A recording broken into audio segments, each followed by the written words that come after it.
नमस्कार। आप सभी लोगों का फिर से ईटीवी भारत राजस्थान पे फिर से आप लोगों का स्वागत है। मैं अनुज पारिक और फिर से एक नए योग अभ्यास के लिए हम सभी को बहुत-बहुत धन्यवाद कि हम खुद को पहले धन्यवाद कहेंगे कि हम प्रतिदिन हमारे मैट पे आते हैं और थोड़ा-सा योग अभ्यास करते हैं। थोड़ा-थोड़ा ग्रैटिट्यूड, थोड़ी-थोड़ी अपने आप को अप्रिशिएट करना बहुत इम्पोर्टेंट है कि ताकि हम आगे और इम्प्रूव कर सकें। आज की इसी प्रैक्टिस में हम जैसे हमने पिछले क्लासेस में ऐश्वर्य भाव का अभ्यास किया, उसी तरह से हम आज की क्लास में वैराग्य भाव का अभ्यास करेंगे। उम्मीद है कि आप लोग मुझसे जुड़े हुए हैं। आप लोगों को ऐश्वर्य भाव के सभी आसन समझ आ रहे हैं और जिन लोगों भी जिस प्रकार का भी कोई आसन समझ नहीं आ रहा है, वो कमेंट बॉक्स में टाइप करें। कुछ भी क्वेश्चन है, कुछ भी किसी भी तरह का डाउट है, वो आप कमेंट्स में लिख सकते हैं। उसके बाद हम लोग उसका रिप्लाई ज़रूर देखेंगे। तो ऐश्वर्य भाव में हमने जितने भी आसन करे वो सभी आसन हमारा कॉन्फिडेंस, हमारी सेल्फ रिलायंस और हमारा जो लो ब्लड प्रेशर है, जो कामनेस है, जो इंट्रोवर्टनेस है, वो सब बढ़ाने के लिए हमने ऐश्वर्य भाव का अभ्यास किया। इसी तरह से अब जो हम आसन करेंगे वो सब आसन त्याग भाव से जुड़े हुए हैं। देखिए वैराग्य भाव का एक सिंपल सा साधारण है कि वैराग्य भाव में वो सभी आसन हैं जो जिन-जिन कार्यों से हमारा अहम बढ़ता है, जिन-जिन कार्यों से हमारा ईगो बढ़ता है, वो सभी आसन वैराग्य भाव में हमारे विपरीत जाते हैं। जैसे समझ लीजिए किसी का अहम बहुत ज़्यादा है, हर वक़्त एक घमंड है, एक प्राइड है, किसी भी चीज़ को लेके और धरती से जुड़ाव कम है। तो इस तरह से हमें ये आसन करने से हमें थोड़ा झुकाव मिलता है। जैसा कि हम सभी देखते हैं, जब भी हम किसी मंदिर में या किसी भी एक जगह पे जाते हैं, चाहे वो मंदिर हो या कोई मॉस्क हो या कुछ भी हो, वहां पे हम सबसे पहले हमारी गर्दन झुका के फिर हम गेट से निकलते हैं। ये सबसे बड़ा इंपॉर्टेंट एग्जाम्पल है कि हम जहां भी कहीं जाते हैं, सबसे पहले हम झुकते हैं और फिर वहां पे एंट्री लेते हैं। तो इसी तरह से हमें ये जरूर ध्यान रखना है कि हम कोई भी कार्य करें, चाहे वो आसन है, चाहे प्राणायाम है, हमें ये नहीं सोच के करना है कि ये मैं कर रहा हूं। जहाँ पर मैं का भाव आता है, वहीं पर ही सारी जो भी हमारी जो साधना है, वो सब डूब जाती है। साधना होती यही है कि मैं का भाव चला जाए या अहम का भाव हमारे अंदर से बिल्कुल चला जाए। इसे ही साधना का सबसे पहला उद्देश्य यही होना चाहिए साधना में कि मैं, अहम ये सब बिल्कुल पूरी तरह से चला जाए। तो इसके लिए हम क्या अभ्यास करेंगे? किस तरह से हमारा शरीर जुड़ा हुआ है, ये सारी भावनाओं से? हमारा मूल आधार।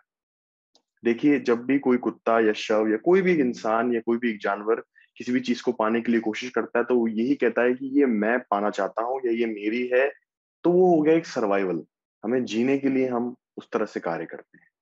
तो वैराग्य भाव में वही आसन है, जो हमें हमारा अहम तोड़ते हैं और हमें नीचे झुकाते हैं। ठीक है? तो एक भाव के साथ हमेशा आसन करना बहुत ज़रूरी है। तो इस तरह से हम उसकी प्रैक्टिस करेंगे। सबसे पहले हम थोड़ी-सी कंडीशनिंग करते हैं और थोड़ा-सा मेंटली अपने आप को प्रिपेयर करते हैं आज की प्रैक्टिस के लिए। तो चलिए, बिना आँखें खोले अपनी कमर को बिल्कुल सीधी करेंगे और वहीं से आँखें बिल्कुल बंद, कमर बिल्कुल सीधी, शोल्डर्स बिल्कुल रिलैक्स और अपनी गर्दन को रिलैक्स करेंगे। अपने हाथ, कान, नाक, मुँह पूरी तरह से रिलैक्स।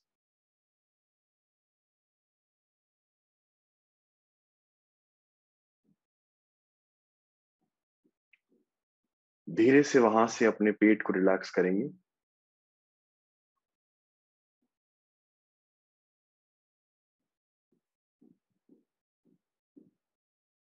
फिर वहां से रिलैक्स करेंगे अपने चेस्ट को, रिलैक्स करेंगे अपने शोल्डर्स को, हमारे कान, नाक, मुंह पूरी तरह से रिलैक्स, हमारी दोनों नासिकाओं को रिलैक्स करेंगे।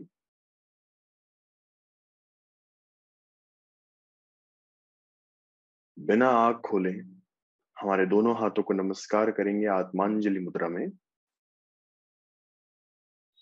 और वहीं से सब एक साथ ओम का उच्चारण करेंगे लंबी गहरी सांस अंदर।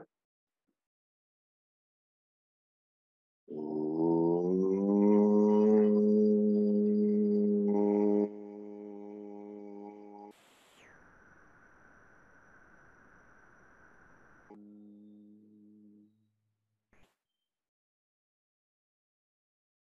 धीरे से वहां से अपनी आंखों को खोलेंगे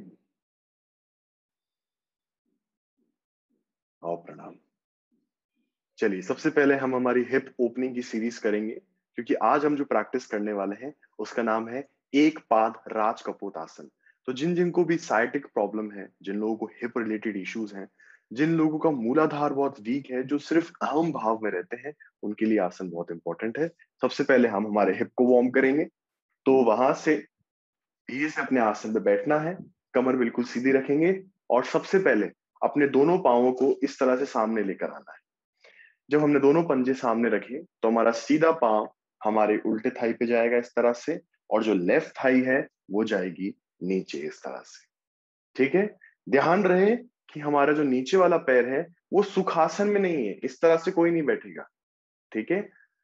इसमें एक पैर बाहर जाएगा और एक पैर दूसरा नीचे, यानी कि हमारा जो ऊपर वाला घुटना है उसी के सीध में हमारी एड़ी रहेगी। ठीक है। तो इस तरह से ये एक लाइन में आ गए दोनों पैर।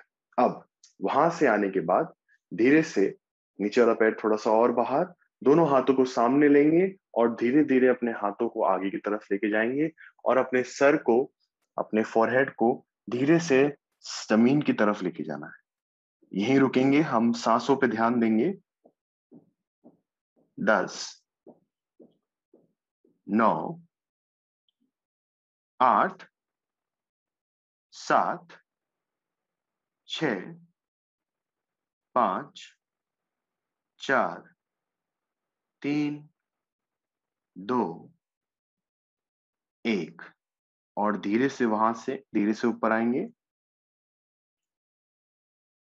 फिर से वापस जाएंगे इसी के साथ, और इस बार कोशिश करेंगे हमारे सर को पूरी तरह से नीचे ले जाने की, बिल्कुल स्ट्रेट। यहीं रुकेंगे और ऑब्जर्व करेंगे हमारे राइट वाले हिप को स्ट्रेच होते हुए देखने की। जितना हम सांस छोड़ेंगे उतना हमारा माइंड रिलैक्स होगा।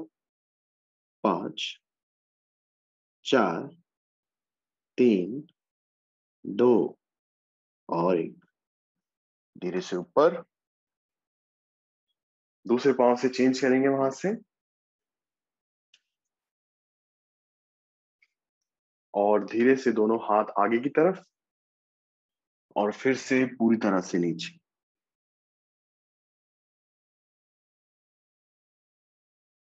10, 9, इस बार हमारे लेफ्ट हिप को ऑब्जर्व करेंगे।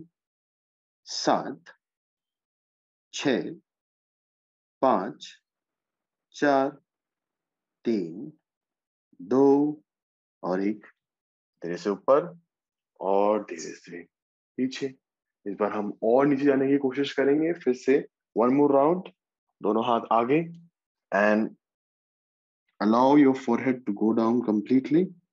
Stay there for 10, 9, 8, 7, 6, 5, 4, 3, 2 और 1। धीरे से ऊपर और वापस से दोनों हाथ पीछे की तरफ।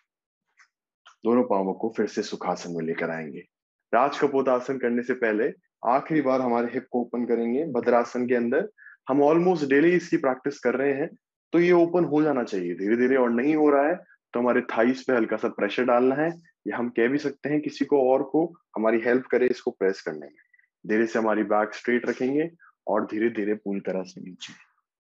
यहीं रुकेंगे, सांसों पे ध्यान देंगे। 10, 9, 8, 7, 6, 5, 4, 3, 2 और 1। धीरे से ऊपर और पूरी तरह से कमर स्ट्रेट। हमारा अगला आसन जो होगा वो होगा राज कपोत आसन।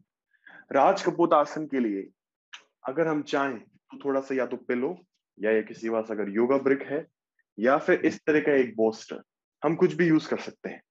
और हम चाहें तो इनको भी यूज नहीं कर सकते हैं, हमारे पे डिपेंड है। तो हमें किस तरह से इसकी प्रैक्टिस करनी है वो हम देखेंगे। सबसे पहले हमें हमारे मैट पे दोनों हाथों को सामने रखना है इस तरह से। जब हम दोनों हाथों को सामने रखेंगे सबसे पहले हम हमारे लेफ्ट लेग से स्टार्ट करेंगे। तो हमारे लेफ्ट लेग का जो घुटना है वो बिल्कुल सामने दिखेगा और पंजा बिल्कुल जमीन पे, इस तरह से। और दूसरा घुटना बिल्कुल जमीन पे, इस तरह से हमारा पैर रहेगा। अब हमारा जो लेफ्ट लेग का जो फुट है वो जाएगा सीधे हाथ की तरफ और घुटना जाएगा लेफ्ट हैंड की तरफ, इस तरह से। देखिए, अब हमारा हिप को हमें ऐसे ड्रॉप नहीं करना है, हमें कोशिश करनी है कि हम इसको लिफ्ट करें और ये जो ब्रिक है या ब्लॉक है या फिर कोई बुक या पिलो कुछ भी है उसे हमारी लेफ्ट थाई के नीचे रखेंगे या लेफ्ट हिप के नीचे रखेंगे, इस तरह से। उसके बाद हम कोशिश ये करेंगे कि हमारा लेफ्ट लेग और घुटना एक सीध में रहे, या फिर इसको 45 डिग्री में भी ले सकते हैं। जैसे जैसे हमारी प्रैक्टिस होती जाएगी हमें इस ब्लॉक की या इस ब्रिक की बिल्कुल जरूरत नहीं पड़ेगी और हमारा हिप अपने आप जमीन पे टच होने लगे। कोई भी कोशिश नहीं करेगा हिप को टेढ़ा करने की, हिप प्रेस रहेगा, राइट थाई को प्रेस करना है और एक वैराग्य भाव के साथ पूरी तरह से अपने दोनों कोहनियों को जमीन पे रखेंगे और यहीं पे ही सांसों का ध्यान लगाएंगे। अपने हिप को देखना है, ऑब्जर्व करना है लेफ्ट हिप को। यही रुकेंगे 10, 9, 8, 7, 6, 5, 4, 3, 2 और 1। धीरे से वहां से ऊपर आएंगे, दोनों हथेलियां यहाँ पे, और धीरे से अपने दोनों पांवों को वापस से पीछे लेके जाएंगे अधोमुख श्वानासन। जितना भी हमसे संभव है, नहीं जा रहा है तो दोनों घुटने जमीन पर रख लेना इस तरह से मजरी आसन में। उसके बाद अब हमारे दूसरे पैर से करेंगे। राइट लेग जाएगा बाहर, लेफ्ट नी जाएगा नीचे, धीरे से हमारा राइट फुट हमारे लेफ्ट हैंड की तरफ और राइट नी जाएगा राइट हैंड की तरफ। कोशिश करेंगे 90 डिग्री रखने की। हम ब्लॉक भी लगा सकते हैं इस तरह से। कोशिश करेंगे हिप बिल्कुल स्ट्रेट रहेगा, सामने देखते रहना है, और जैसे जैसे प्रैक्टिस बढ़े हम ब्लॉक हटा सकते हैं और धीरे से अपने दोनों हाथों को जमीन पर रखेंगे इस तरह से। यहीं पे हम सांस लेंगे। 10, 9, 5, 4, 3, 2, 1। और धीरे से वहां से दोनों हाथ यहाँ पे, और फिर से हम दोनों पांव पीछे लेंगे और फिर से हमारा लेफ्ट लेग जाएगा आगे की तरफ और सीधा पांव बिल्कुल पीछे और दोनों कोहनियां बिल्कुल जमीन पे। और इस बार हम चाहें तो हम हमारे सर को भी जमीन पे लगा सकते हैं इस तरह से, अगर ये संभव है तो। हिप बिल्कुल स्क्वायर रहेगा, वहीं पे हम रुकेंगे। 10, 9, 8, 7, 6, 5, 4, 3, 2 और 1। धीरे से हम ऊपर आएंगे वहां से और स्लोली वहां से हमारे पैर को पीछे की तरफ लेके जाएंगे और दोनों घुटने वापस से जमीन पर। इसी के साथ अब हम हमारे लेफ्ट लेग से भी करेंगे। तो लेफ्ट लेग से वापस से राइट लेग से करने के लिए वापस से हमारा राइट लेग आगे और धीरे से वापस से दोनों कोहनियां जमीन पे और दोनों हाथ मैट पे रखेंगे और हमारे सर को जमीन की तरफ। ये रुकेंगे। 10, 9, 8, 7, 6, 5, 4, 3, 2, 1। धीरे से ऊपर और दोनों पांवों को वापस से पीछे और दोनों घुटने वापस जमीन पे। दोनों घुटनों को और हमारे हिप को एक लाइन में रखेंगे, दोनों हथेलियों को और हमारे कंधों को एक सीध में, और उसके बाद धीरे से वहां से दोनों एड़ियों पे अपने हिप को रखेंगे और दोनों घुटने एक साथ। शशांक आसन के लिए सबसे अच्छा आसन है वैराग्य भाव के लिए। दोनों हाथ पीछे इस तरह से, और हमारे सर को हमारे घुटने के पास रखेंगे इस तरह से। यहीं पे हम सांसों को ध्यान देंगे। 10, 9, 8, 7, 6, 5, 4, 3, 2 और 1। धीरे से वहां से ऊपर आएंगे और दोनों पैरों को बिल्कुल जमीन पे सुखासन में। तो ये हुआ हमारा राज कपोत आसन का अभ्यास। तो राज कपोत आसन के लिए सबसे इंपॉर्टेंट है कि हमारा जो हिप है वो बहुत ही ज्यादा फ्लेक्सिबल होना चाहिए और बहुत ही फर्म रहना चाहिए ग्राउंड के लिए। और अगर वो पॉसिबल नहीं होता है तो हम एक इस तरह की ब्लॉक या कोई बुक्स का बंच या फिर मैंने आपको बताया कोई पिलो या पोस्टर, कुछ भी हम लोग यूज कर सकते हैं। तो जितना ज्यादा हमारा हिप ओपन होगा उतना ज्यादा हमारा मूलाधार से हमारा भाव ऊपर उठेगा। क्योंकि जो हमारा नीचे का जो क्षेत्र होता है, जो हमारी निचली स्पाइन होती है, वो इन सब चीजों से ही रिलेटेड होती है, जिसके अंदर ज्यादातर अपान वायु हम कह सकते हैं, जो ज्यादातर अहम भाव से जुड़ी हुई होती है। तो इन सब से थोड़ा सा ऊपर उठने के लिए, इन सब से आगे बढ़ने के लिए हमें उन क्षेत्रों को खोलना बहुत जरूरी है। इसलिए हिप ओपनिंग, जिन लोगों से राज कपोतासन नहीं होता है, वो जैसे हमने स्टार्टिंग में किया था, एक घुटने के ऊपर दूसरा घुटना, दोनों पैरों को इस तरह से रखा और फिर हम आगे गए, हम उसकी भी प्रैक्टिस कर सकते हैं। ये जरूरी नहीं है कि राज कपोत आसन ही करें, पर हाँ, राज कपोत आसन के ज्यादा फायदे हैं अगर हम प्रैक्टिस कर पाए तो इस तरह से हमें प्रैक्टिस करनी है, इस तरह से हमें सांसें लेनी है, इस तरह सांसें छोड़नी है। कोशिश करें कि कम से कम हर एक आसन को कम से कम हम 1.5 मिनट तक हम रोकें। यहाँ पे थोड़ा सा हम समय को थोड़ा ध्यान से लेके चलते हैं, पर आप लोग जब खुद अपनी साधना करें तो आप करीबन 1.5 से 2 मिनट तक एक एक आसन को या एक एक स्थिति को आप रोक सकते हैं, जितना लंबा आप रुकना चाहें। कोशिश ये करना कि हर एक आसन में आप लंबी लंबी सांसें लें, तो आप और कंफर्टेबल होंगे, आप उस आसन से और जुड़ेंगे। जैसे कहते हैं, हम जितना जिसके साथ रहते हैं उतना ही उसको समझ पाते हैं। तो अपने शरीर को समझने के लिए उस आसन में रहना बहुत इंपॉर्टेंट है। तो इस तरह से आप प्रैक्टिस करते रहें और हम सभी के साथ आप जुड़ते रहें ईटीवी भारत राजस्थान पर। और हम फिर लोग मिलेंगे कल इसी समय पर। धन्यवाद।